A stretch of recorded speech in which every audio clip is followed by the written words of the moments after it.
एक बार पार्वती जी ने जिद कर ली थी शंकर जी से, कह दिया था नहीं नहीं सबके महल हैं तो अपने भी तो होना चाहिए। विष्णु भगवान के वहाँ गई पार्वती जी, लक्ष्मी जी पार्वती जी सहेलियाँ बैठी बैठी बातचीत होने लगी। पार्वती जी लक्ष्मी जी मिली, बात पे बात और फिर बताया लक्ष्मी जी ने, बताऊँ भी कोट गणों व्या करे बायों ने, कि देखो ये हमारा वैकुंठ है, अभी बनाया है नया, देखो कितना शानदार है, क्या डिजाइन किया है, किसने किया है? बोले विश्वकर्मा जी है ना अपने आर्किटेक्ट, उन्होंने बनाया।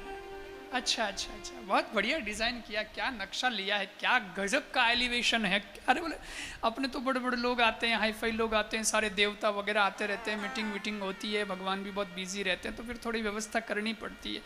पार्वती जी गए तो थाड़ा देवता मोटा है तो પછી माड़ा क्या छोटा है, मोणी પછી घणी पूछ आवे, मोणी महादेव जी भीड़ तो घणी आवे।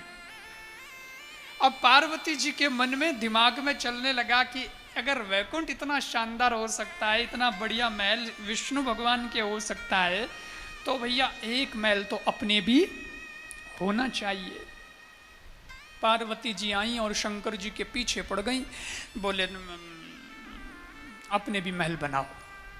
शिव जी ने कहा देवी अपने महल लिखा हुआ नहीं है, रहने दे तू। अरे ऐसे कैसे रहने दे, सब देवताओं के है, ब्रह्मलोक देखो तो कितना शानदार, और विष्णु लोक देखो कितना बढ़िया, और अपन ऐसे ही, और 3 देवों में आपकी भी गिनती है, तो उसके स्टेटस के हिसाब से तो थोड़ा ध्यान रखना चाहिए, थोड़ा लेवल होना चाहिए। नहीं नहीं इतने अपने भी भक्त हैं, सब जुड़े हुए हैं, देवता सब आपको पूछ पूछ के काम करते हैं, और आपकी पूजा कर करके और कहाँ से कहाँ पहुँच गए, अपन यही पहाड़ों में पड़े, अपने भी महल बनाओ, बढ़िया बनाओ। खूब जिद कर ली, अब नारी प्रिया चरित्र है, सो जिद कर ली सो कर ली।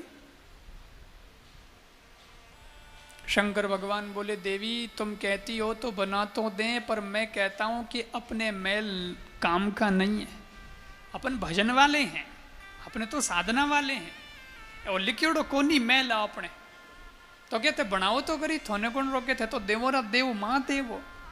ठीक है बनाया, चलो, और महल भी बनाया तो फिर आलीशान बनाया, पता है सोने का बनाया,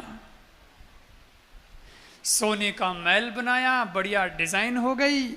पार्वती जी को शंकर जी ने कहा पधारो अंदर, पार्वती जी बोली ऐसे नहीं, मुहूर्त कराओ, जब घर इतना बढ़िया बनाया तो गृह प्रवेश, तो फिर मंत्र वंत्र बुलाओ, पंडित जी को बुलाओ, विधि विधान कराओ, सबको आमंत्रित करो, फिर अपन रहेंगे, ऐसे थोड़ी, क्योंकि पता भी तो चलना चाहिए सब देवताओं को कि हाँ इन्होंने भी कुछ बनाया है। तो ठीक है भाई, खर्चा करो, सबको इनवाइट करो, और पुजारी जी बुलाओ, कोई पंडित बढ़िया बुलाओ, विद्वान। तो उस जमाने में शंकर जी का ही परम भक्त, बहुत ही विद्वान पंडित, वो कौन था? रावण।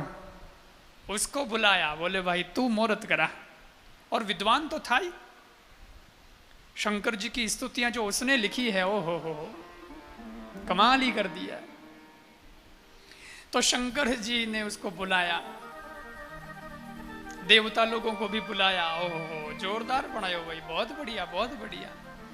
अब शंकर जी पार्वती जी दोनों बैठे, और रावण ने मंत्र पढ़े, पूजा करवाई, ऐसे करिए वैसे करिए, यहाँ तिलक लगाइए, यहाँ स्वास्तिक करिए, यहाँ जल चढ़ाइए, यहाँ वो करिए, ये करिए वो करिए, ये ऐसे।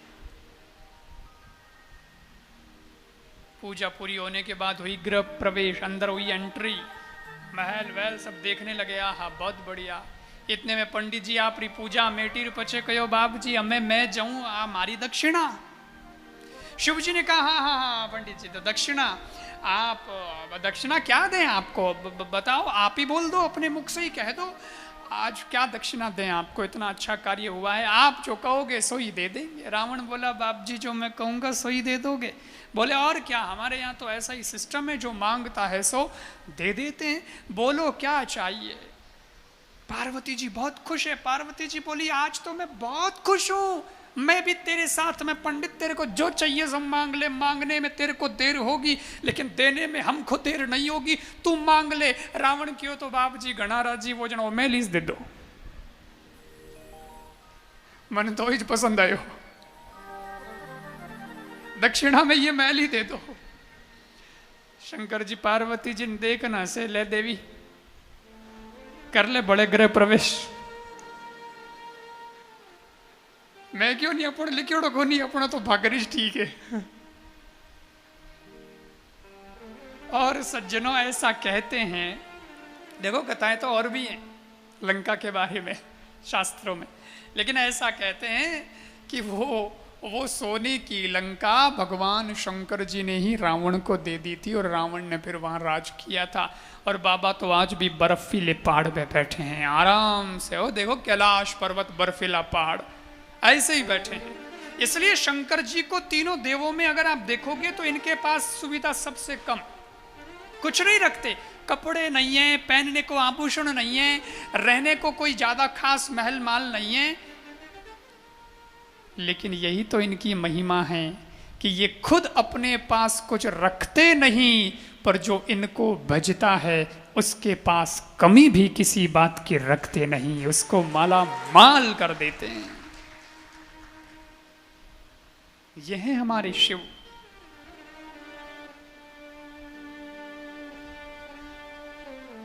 तो फकीर भी इनके भक्त हैं और अमीर भी इनके भक्त हैं।